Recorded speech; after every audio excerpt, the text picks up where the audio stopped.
Greetings, friends. Reformed Stoic, back with a short video for you this evening. You are a formula against the world, chosen ones. It was between formula and algorithm. You could say that an algorithm contains formulas, but formulas aren't necessarily an algorithm. So I think a formula is a broader term.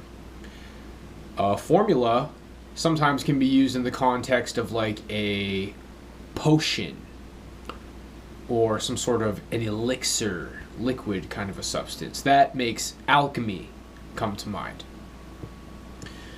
You have developed yourself.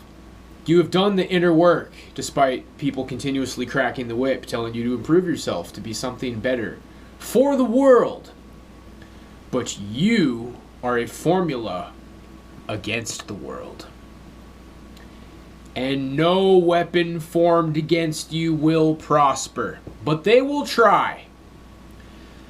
I made a video a while ago comparing a chosen one, an awakened I, a enlightened individual, to a virus.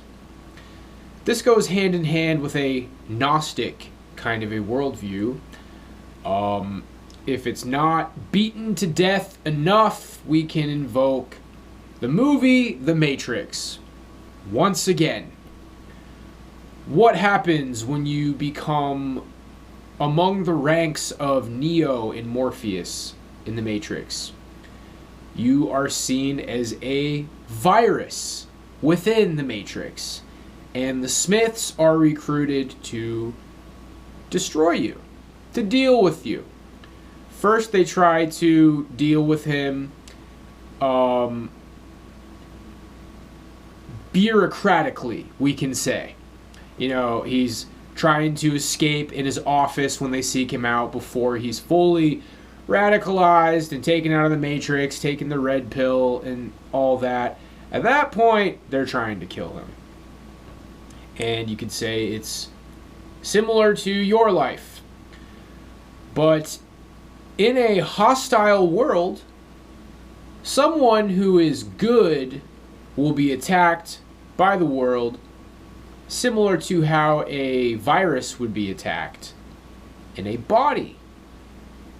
But for the most part, the body would be seen as good and the virus would be as bad. Well, we live in topsy-turvy, upside-down town. That was a game that I played on PC growing up. You can look that up on YouTube, Upside Down Town. Man, that's a very special nostalgic memory for me. My dad taking me to Sears. We had a Sears in Kodiak in the early 90s when I was a very young child. And we got, I think our first Windows 98. We had a Windows 95. Eventually got that upgraded to Windows 98. But I think that might have been the Windows 95 years. And we got these old school PC games, Upside Down Town, the Yuckadoos, like the pirate that didn't bathe or something. Anyway, a little bit of a tangent there. So I'm in a stage where I've kind of let my philosophical worldview take the reins. And pagans feel a bit more comfortable in my chat and on my channel. And there's people that question me keeping anything from Christianity. But I maintain that I'm a Gnostic. I maintain that the Gnostics should be accepted as a just a regular denomination of Christianity, but that's not really how it played out in history, was it? That's not really how it played out in history, but, you know, I don't recall a time when people were ever persecuting the Jehovah's Witnesses at a high level. Of course, they didn't come around till more civilized times, very, very recent civilized times, but basically, in layman's terms, the Gnostics would be the radical opposite of the Jehovah's Witnesses. But let's not make this a theology video. So why keep Christ? What do I still have to do with Jesus Christ? A lot. When it comes to interpreting the things that Jesus said, earlier on stream today, I was talking about how love your enemy really means love someone who is in your group, someone who is in your tribe, who you have a quarrel with.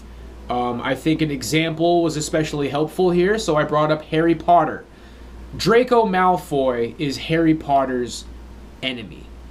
He's not somebody who's trying to kill him. He is somebody, they both attend the same school where they all have the same goal to become wizards, and that is his quarrelsome enemy.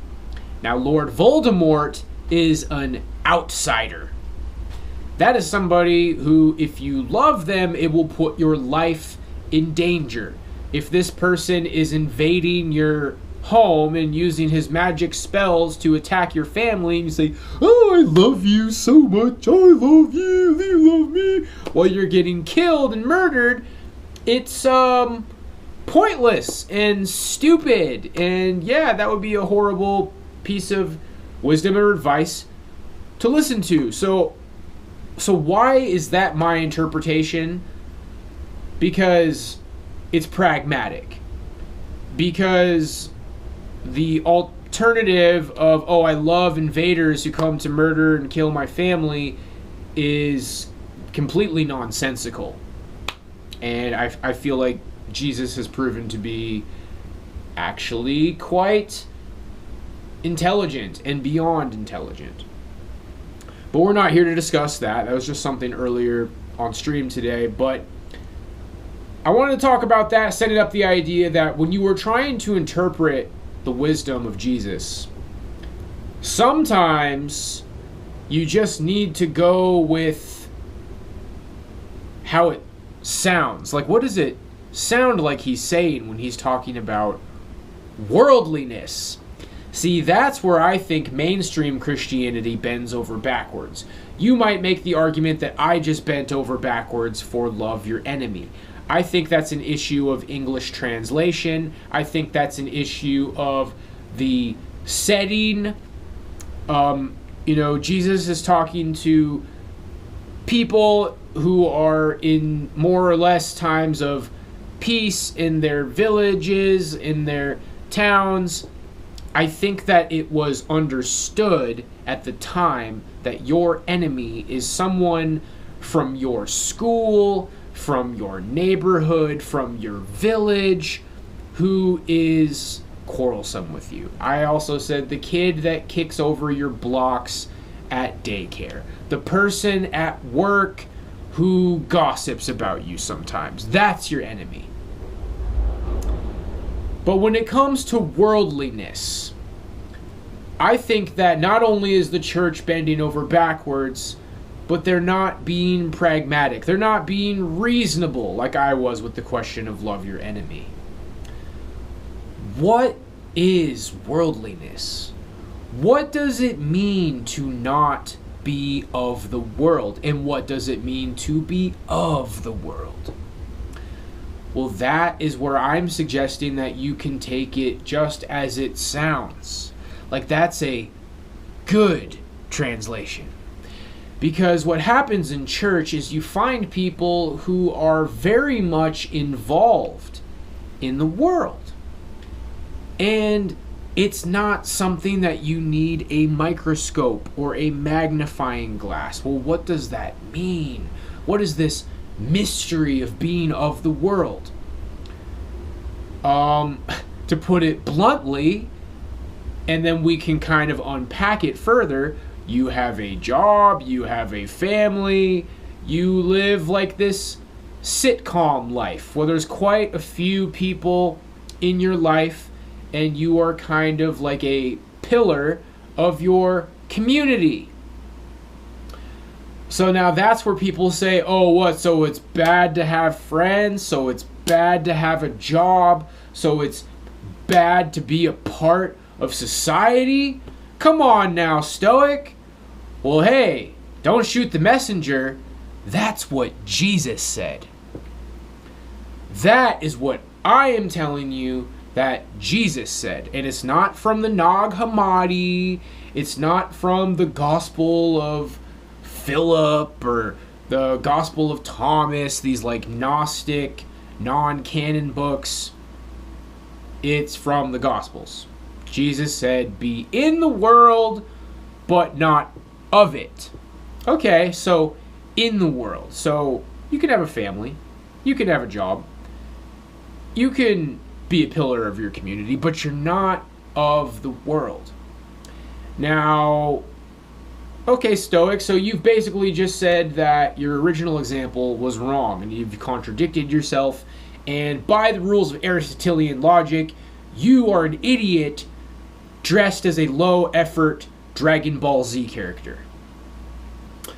If you haven't noticed. Well, there's a problem. There's a problem, and I think the answer lies somewhere in between. Okay, so you're not of the world. That means you can't have friends, you can't have a family, you can't have a community. You basically have to be a chud outcast. But you're in the world, but not of it. Okay, so you do have friends, and you do have a family. Well, but you're not of it. Now, is this something easy to do? Is it easy to have the big, shiny, white cars salesman smile and shake hands and be everybody's best friend at church and be everybody's best friend at work and be everybody's best friend everywhere and just be playing the mayor everywhere you go when you are not of the world? Well, I'm in the world, but I'm not of it. I would say that you're in the world because you are here at all.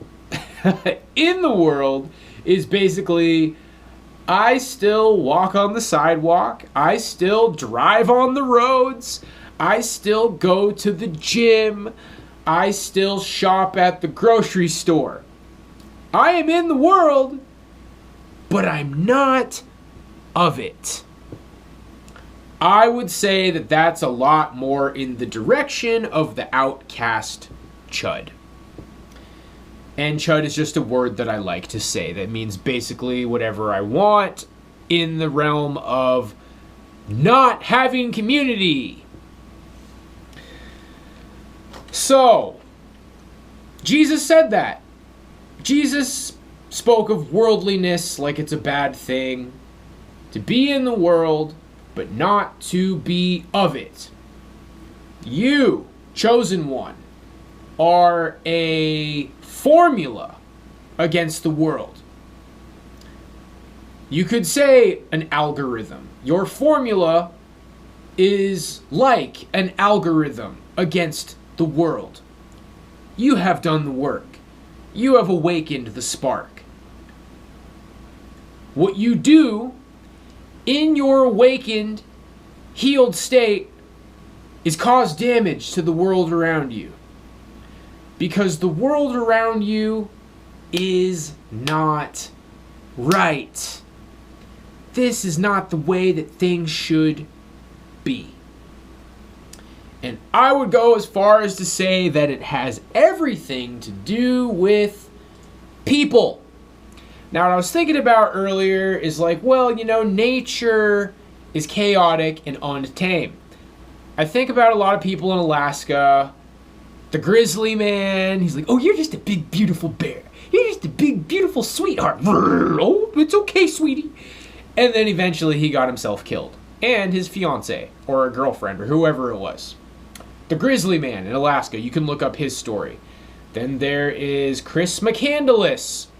Now, I feel like it's very common these days for people to be like, oh, Chris McCandless is such an idiot.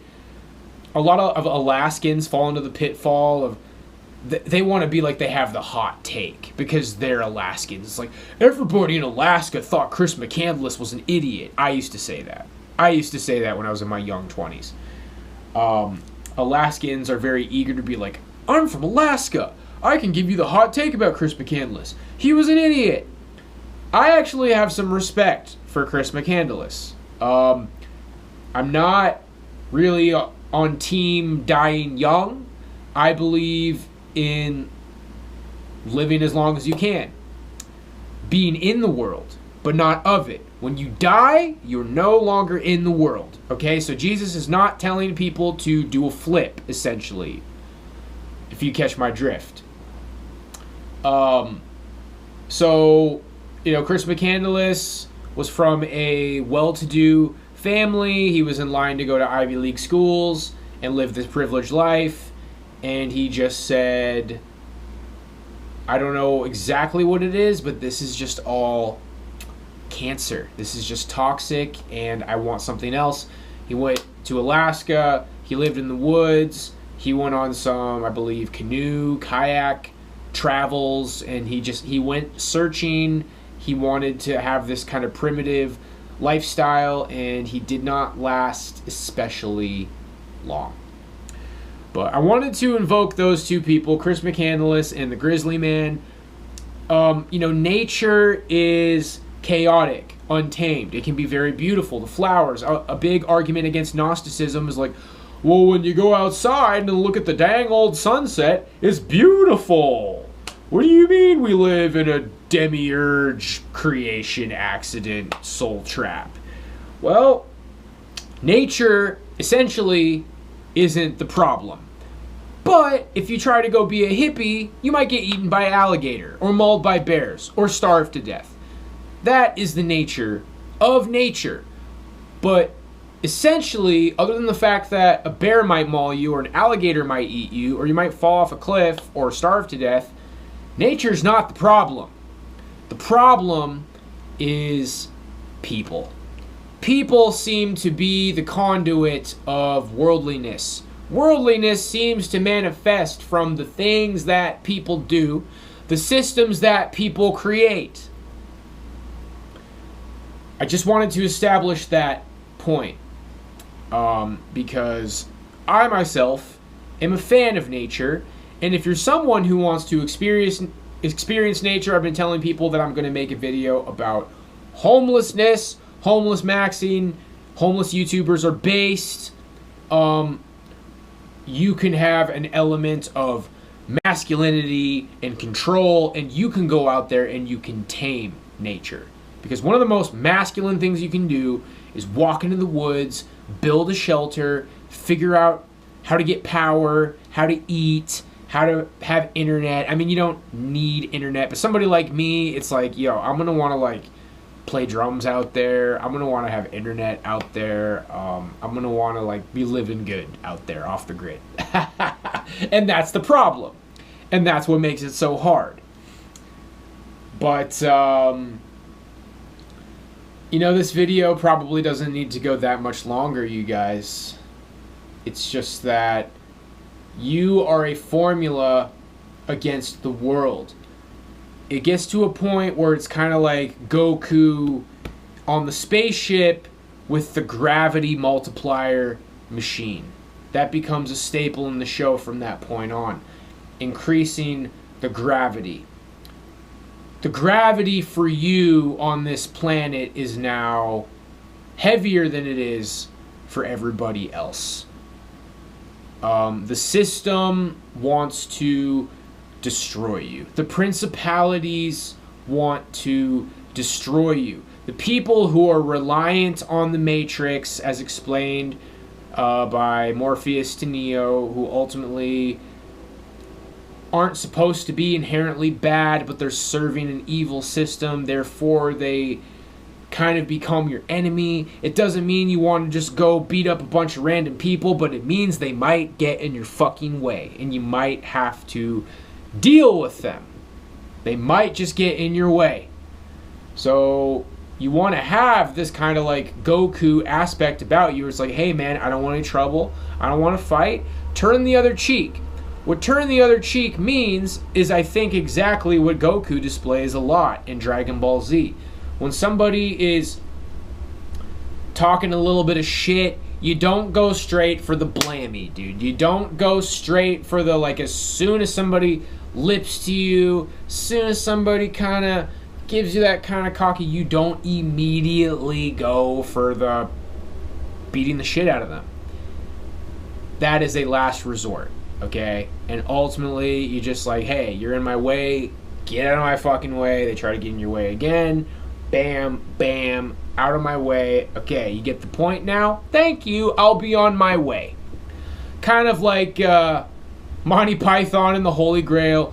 You shall not pass. Okay, King Arthur just wants to go on his merry way along the trail, but sometimes there is a knight and he will not let you pass, and you gotta do what you gotta do. He chops one leg off. It's like, it was a valiant effort, but I will be on my way. 'Tis but a flesh wound. And just, he keeps getting in his way, you know? People will get in your way. The system will attack you. The world will not be as nice to you as it used to be, but the world's never really been nice to you, has it? No, it hasn't. So what do? Okay, so this is a very long-winded explanation. I think people get where it's been going the entire time. So what's there to say about it? What do? You go inward. You go inward. On your worst days, you meditate. I believe that the longest meditation sessions should be on your worst days. There's a lot of things that I try to do every day now. Work out every day. Play drums every day. I'm starting to get the practice pad sessions on top of the playing drums every day. It's a lot of fun to work on the death metal stuff. It's a lot of fun to work on the blast beats and get the singles going. I'm starting to spend a lot of time doing that. There's a lot of things that I try to do every day. I have found that it's been difficult to meditate every single day. Today was a little bit of a hiccup. Something else I've said in the past that I should reiterate in this video is that when you are on the right path and in your awakened state as a algorithm or formula against the world, when you're starting to get where you need to go,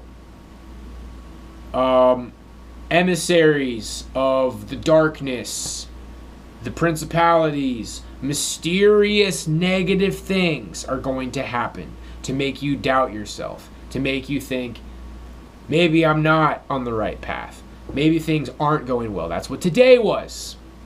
And I had a nice, long meditation session today. I do the full lotus position, and I was thinking about buying a cushion, but I have these two lovely chairs over there and a small table, and there's cushions that were on those chairs. I didn't need to buy a cushion. I put a cushion under my butt, basically, a little bit. My tailbone gets a little bit uncomfortable.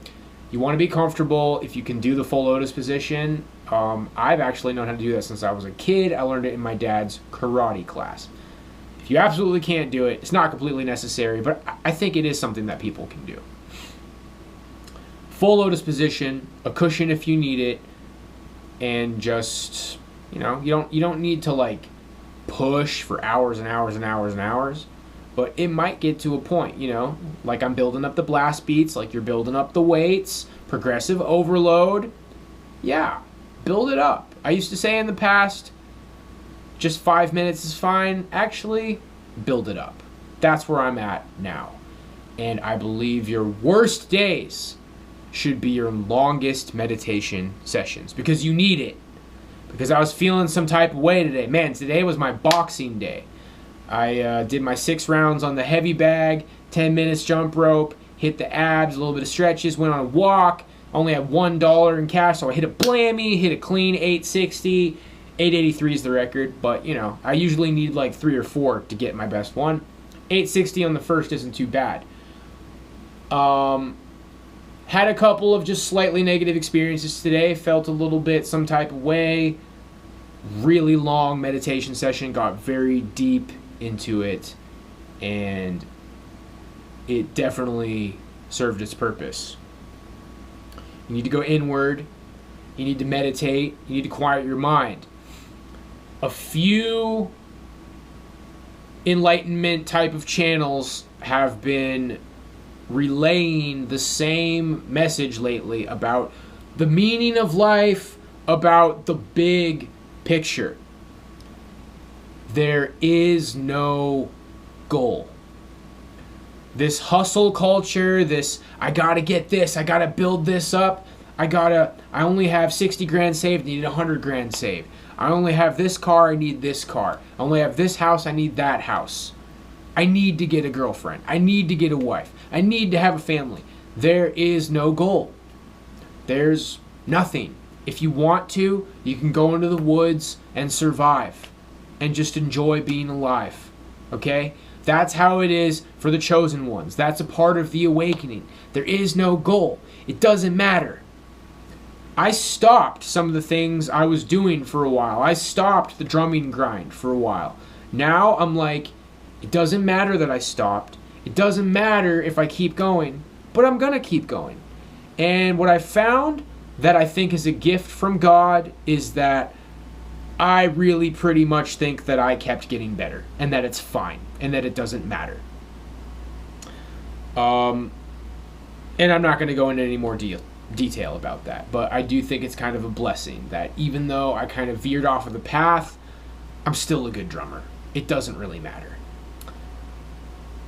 Life doesn't matter as long as you're not hurting people. If you're living this weird anti-cosmic Satanism, order of 9 angles, like, yeah, Satan loves it when I cause chaos in people's lives, like, that's bad to do that. That's a very pragmatic way of thinking. It's bad to cause harm to the innocent. So don't do that. But other than that, it just doesn't matter.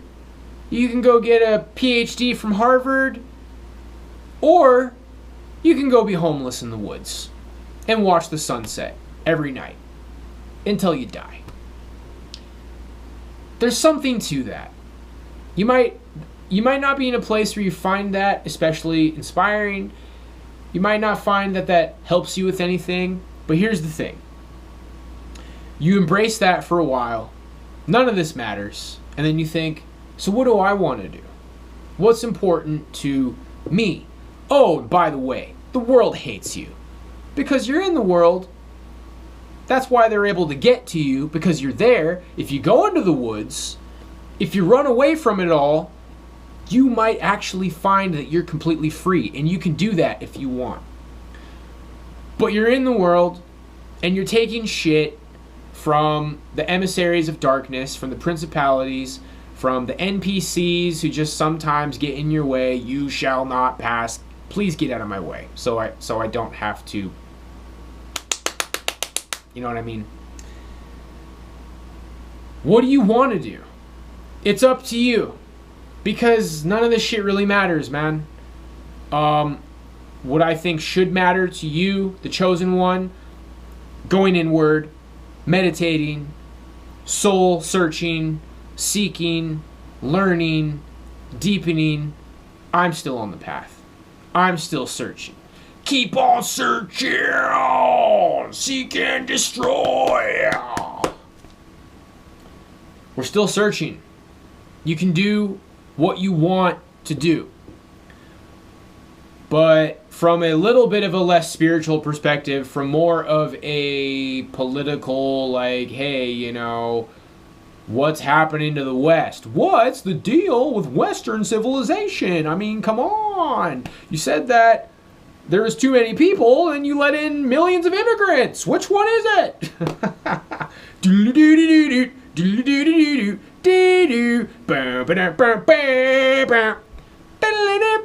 Seinfeld is recorded in front of a live audience. Please don't sue me for that. Okay. I think we've reached the end of the video now. It's up to you guys. All I can tell you is that you are a force against the world. And if you're not there yet, you're on that path. I'm confident that people who are on this channel and they stick around and you're somewhat invested in my content, if you want to support, you can join the Patreon, $5 a month. I put the VODs there. There's some bonus content there. If you've never been there, there's a lot of stuff. $5 a month, guys. I would appreciate the support. Join the Sketty Squad. If you are invested in the content on this channel, you are either already there or you're far along the journey. I believe that this is high level stuff, guys. We're on a high level over here. In terms of politics in the world, you should find like-minded people. You should find like-minded people in terms of what's happening to your people. And communities that can help regenerate, heal, and restore your people. In terms of spirituality, it's up to you because none of it matters. If you want to live in the woods and get away from it all, that's fine. If you want to take up a strong cause and maybe join a movement or something, that's fine too. It's up to you. The world will try to get in your way whatever you try to do, because you are like a virus in this system that is like a body. The world doesn't like high-level people who are awake. That's the nature of this place where we are trapped. I wish you the best. I will keep making content. I will try to get better information. It's like, okay, well, so now what? We're going to keep making videos. We're going to keep trying to get there. But for now, what I can tell you is that you are a elixir against the world. You are a formula against the world. Your nature causes problems here because this place it's not right. And the people who aren't awake, they are of the world. You are in the world. What does it mean? What does it mean when Jesus said, be in the world? You're fucking, excuse my language, here. That's why people can screw with you. I think it's safe to say, if you find your little utopia, and it could be like Thailand, it could be the Philippines, you know, it could be just the middle of nowhere. We're going to make videos about that down the line. I think it's safe to say that you're no longer in the world at that point.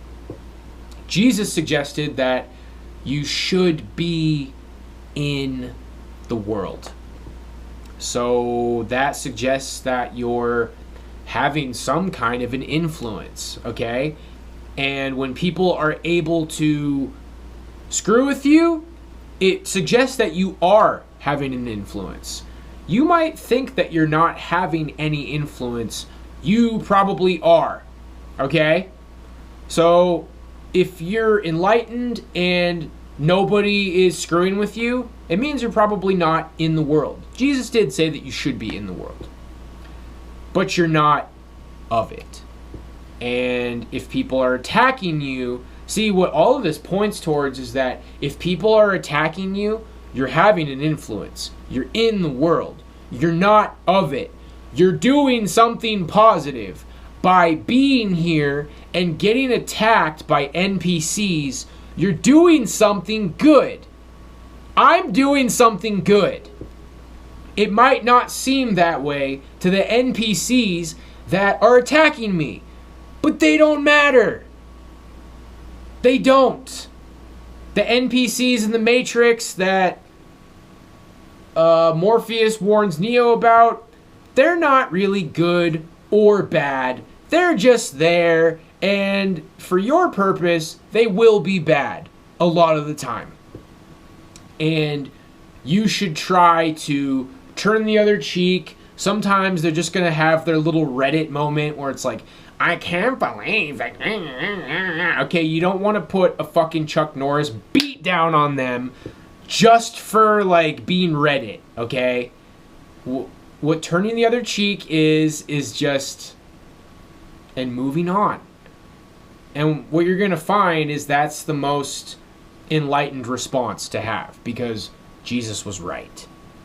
Jesus was right to turn the other cheek. Okay? When pagans are like, oh, it's weak, pagans are suggesting that you should put a Chuck Norris beat down on everyone who lips off to you at all. And that's going to put you in prison. A lot of people with the pagan mindset are in prison, okay? You want to have the just let it roll off to the shoulder. Now, what I would say is, how do I handle people who have their little snarky Reddit shit? I completely ignore them to the point where it's like they're not even sure if you heard them. And if they're like, hey, did you hear me? I said, rah! And you just keep doing your thing. If it's at the gym, you know, I'm doing my thing. Did you hear me? I said, completely ignore them. What I would do is if somebody put their hands on me, boom, I would immediately destroy them if they touch me. If they don't touch me, I act like they're not even there. Try it. It makes them angry because they want your attention. Because you're shiny and they're not. Because you're not of the world and they are. And that's how it is. So, I can't really think of a place to end this, so I will just end it abruptly. You're doing a good thing. You're doing a good thing because you're harming a negative system. There are pockets of grace. There are other people who are good. They're around. And you're just good. You're just radiating good. And you might think, man, I don't have money. I'm not where I want to be. I don't have the things that I want. I'm behind. I'm doing bad. You're actually doing good. Because none of this matters. And if you want to, you can go fuck off in the woods. Jesus did suggest that you should be here. And you are here. And normies are trying to piss you off. And you probably wish sometimes, oh man, I wish I would have put that guy in his place. You turned the other cheek. You did the right thing. Get to a point where you don't give a fuck. And then some of the pagans, and I'm not trying to put pagans down here. I'm working with pagans, but I'm trying to explain to you why what Jesus said made sense. Why turn the other cheek made sense. Why even love your enemy made sense. But I think that's caused a lot of problems. It's not Jesus' fault. Jesus came to bring a sword. Jesus came to bring quarreling. He explained all of this. People didn't get it. Some people did. Turn the other cheek is like Steven Seagal shit. Okay? If you watch some Steven Seagal movie, well, I haven't seen Steven Seagal movies in a long time. It's really like Goku shit. It's just, people are going to try to get in your way. Just let it roll off the shoulder. If they say, you shall not pass, like the Black Knight, you're going to have to do your thing. I've already said all of that. Hey, look at that, 38. That's my lucky number. I guess it's a perfect place to end the video. God bless you guys. See you for the next one.